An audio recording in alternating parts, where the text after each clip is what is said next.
Hey family, so I had this idea in my head and I was thinking about what makes a powerful woman. And I was thinking about what do I think is a powerful woman at this point in my life, right? Because definitely what I've been thinking now is a lot different than what I used to think when I was 14, 15,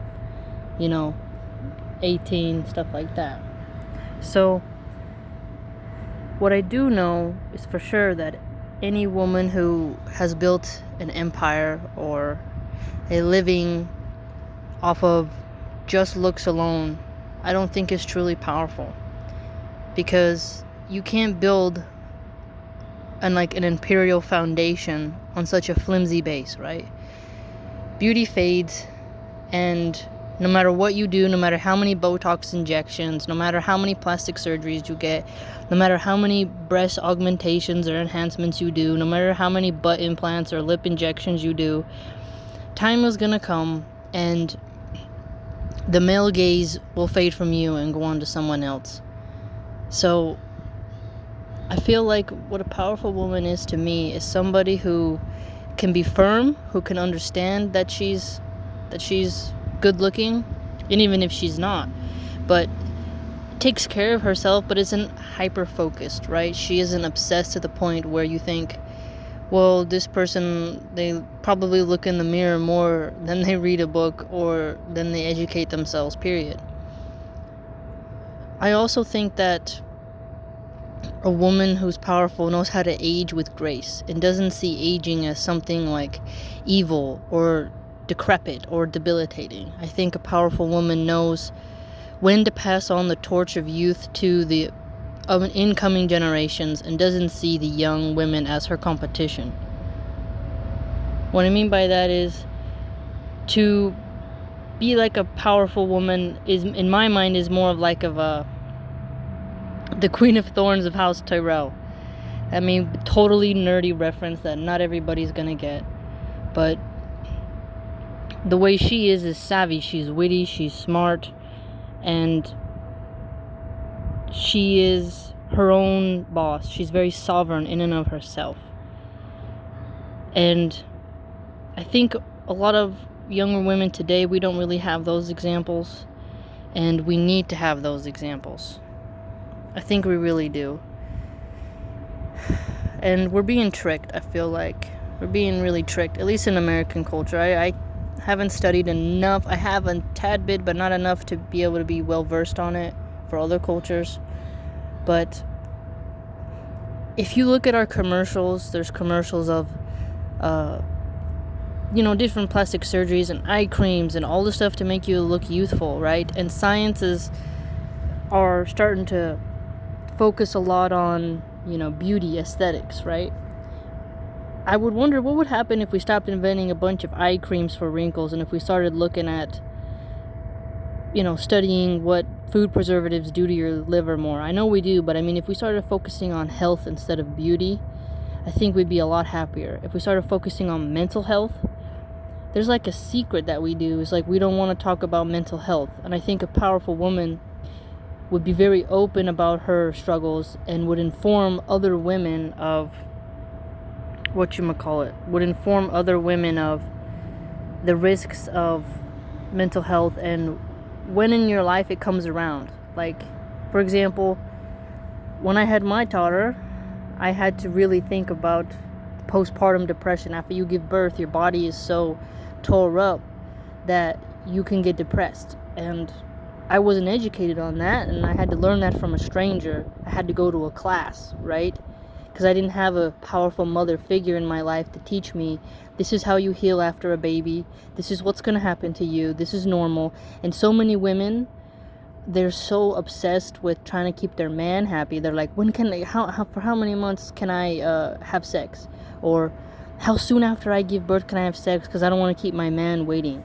And that's a scary thing, because they've built their relationship and their empire, technically, off of their looks. And when you're pregnant, no one really wants you in that way. And if they do, you should run far, far, far, far, far away from any guy who fetishizes pregnant women. I'm not talking about your husband loving you. I'm talking about men who will tell you gross things even while you're pregnant. It's not a compliment, it's a perversion, right?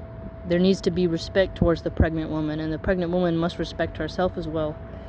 And I remember, like, I didn't even see, I haven't even seen that many positive image of like women doing things while they're pregnant. It's like they show you half naked ladies all the time, but they won't show you like a pregnant woman doing healthy activities while pregnant, like how to work out while pregnant, right? You got to go seek out this information, right? You'll get more sex education and lipstick advice, but you won't get practical pregnancy advice. And how can we create powerful women, and how can we call women powerful if they themselves don't spread knowledge and education to other women, even if their opinions are not 100% like on point with everything we believe, right? Everything you believe is like that. A powerful woman radiates her knowledge, right? She wants to share it. I don't think she hogs it all. She's not the like the dragon in the chamber with all the gold, right? Or at least if she is the dragon, you know, she'll let someone ride on her back once in a while, if you know what I mean. And so I feel like a powerful woman to me is somebody who doesn't neglect the family, doesn't diminish the family. Even if she chooses not to have her own, she doesn't diminish it, bash it, or see kids as an inconvenience, and would never encourage other women to not have kids or to have too many kids, right? They would instruct in an informative way that will allow others to build themselves up. A powerful woman to me builds other women up. They don't simply, they don't simply worry only about themselves. They think about others, and they seek to empower others, right? At least that's how I look at it. And it's really hard when you don't have those examples to build it, but you can. And there's not that many women in history, right? I mean, there's Cleopatra, but even then, you know, we don't really know a lot about her. I read a couple books about Mark Antony and Cleopatra, but we don't know that much. And we don't know a lot about her relationship with Caesar, right? We don't know. So today we have a lot of clever psychologists who will market stuff to us. Like, for example, let me give you an example, a little side note. When I'm talking about marketing, you should look up this new Sprite soda commercial. It's a very woke commercial. It literally has zero to do with soda, but the ad is designed to make you get feelings and then go out and buy their soda that literally gives you kidney stones, that literally has high fructose corn syrup, that literally contributes to diabetes, and has high calories, zero nutrition. It's a garbage drink. Yeah, it's okay to have one once in a while. That's not my point. My point is that these psychologists in the marketing are creating very intelligent campaigns to brainwash you into buying their product. They're hijacking role models and healthy images that we can use to build ourselves. The CEOs of the soda companies are just trying to get more sales to increase their profit margins for shareholders, okay? They don't give a living crap about actual problems in the world, but they will gladly use your dollar and your emotions to get, you know, where they want to go. So when I talk about not enough powerful images for women, I'm talking about how the media and the marketing companies make you, you know, feel like that. Like, I saw this one commercial, family, that it was some stupid ad on YouTube, and I couldn't skip it because sometimes you can't skip ads, but it was like a mascara commercial, and then in the commercial the lady says, "Oh, I was just gonna buy 2, but I bought 7." And it's like, really? Do you need 7 mascaras? I understand buying in bulk, the Costco spirit, right, of stocking up. But in the end, do you really need to spend that money you don't have on mascara, on makeup, right? And then we get taught Victoria's Secret stuff. I read this fantastic Facebook post a while back about a woman who thought she needed sexy lingerie for her wedding night, so she went and spent a bunch of money on her credit card on very fancy lingerie. And then she realized how much she was paying in interest and how it just was on for, you know, 20 seconds and then it's on the floor, and that her man didn't care what she was wearing, right? He wanted to be with her. He married her, not her lingerie. Now, there's nothing wrong with having some fun in your relationship, but what I'm talking about is when the fashion industry thinks, well, you'll be powerful if you spend your money on our product. But if you're just, an Eve style, just, in your birthday suit, as they call it, that won't be good enough for your man, and you'll just be a plain Jane. But if you spend your money, your hard-earned money, your minimum wage dollars on our expensive sweatshoppery factory made crap that's gonna fall apart on you or get torn up by the washing machine, you're gonna be powerful. And that's not real power. Spending money on material objects is not real power. Therefore, any woman who's telling me to go and spend money isn't really doing what I think is proper to actually make a woman powerful, right? That's not power to me. So I haven't found a real woman like that in my life. I found good role models, but I think we all have to try to be those powerful women, and it comes step by step, right? And it's hard when you don't have that in your real life, I get it, but I don't think a powerful woman is necessarily a sex object. I don't see that as freeing and liberating.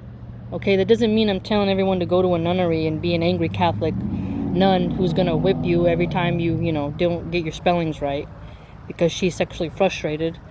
I'm not talking about that. I think a woman who is truly powerful is indifferent to her own beauty. I think that's a good way to put it.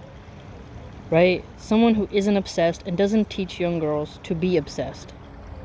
Because it's like, what's that old Greek myth of Narcissus, where we get the word narcissist is somebody who's obsessed with themselves.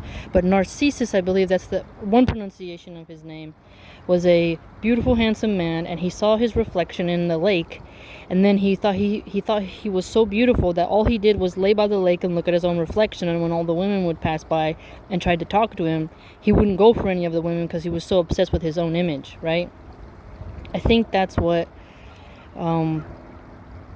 egotism, materialism, these fake women who teach us fake morality are doing to us. And we don't see it, but that's what they're doing.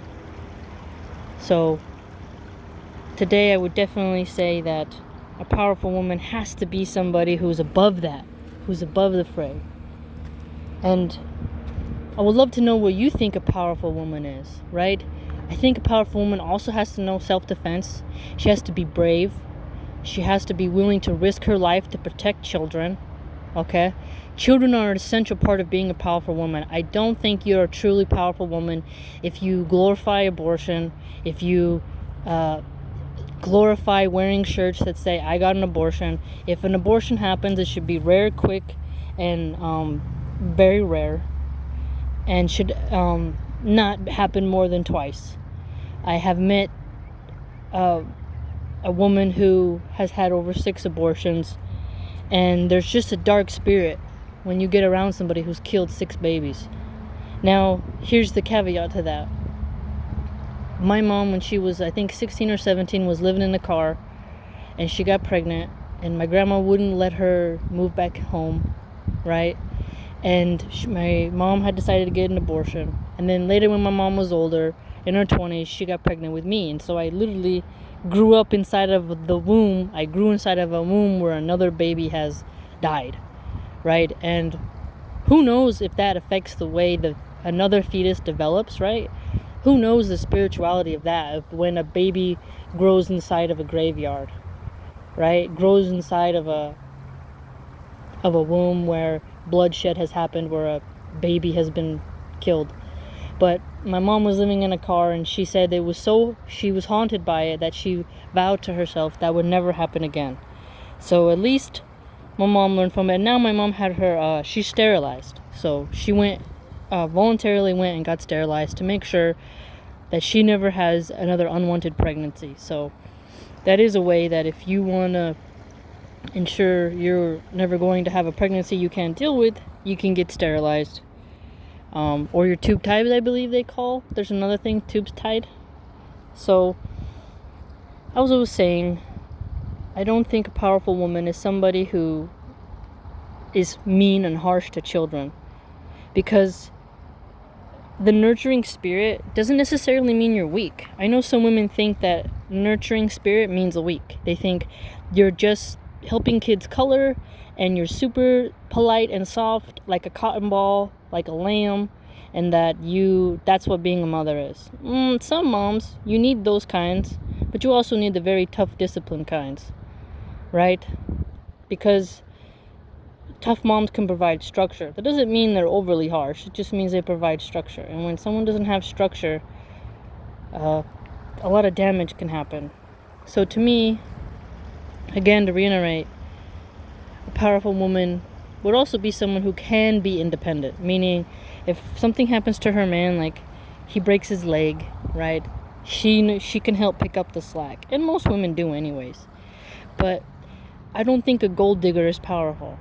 I don't think because you blow a 50-year-old dude and you got a couple nice purses, you got the best makeup, you got the best high heels, I don't think you're powerful at all, and you get to take nice pictures for Instagram, being like, look, I'm in Maui, look, I'm in Miami, look, I'm in New York on the top of this building eating this very cute sandwich, right? And my boobies are out. I don't see that as powerful. I just see that as you advertising your body that's only going to last for a short time. Even if you work out really good, you can never compete with those who are coming. That's just the way the world works. Every flower dries up, okay? And I think that's meant to be like that. Honestly, I think a powerful woman would know that to let go of beauty is very freeing sometimes. I'm not saying you let yourself become an ogre. No. I'm not saying you kill the femininity. I'm not saying you have to be an Amazonian Tarzan woman. No, I'm not saying that. I'm just saying I think there's a balance, right?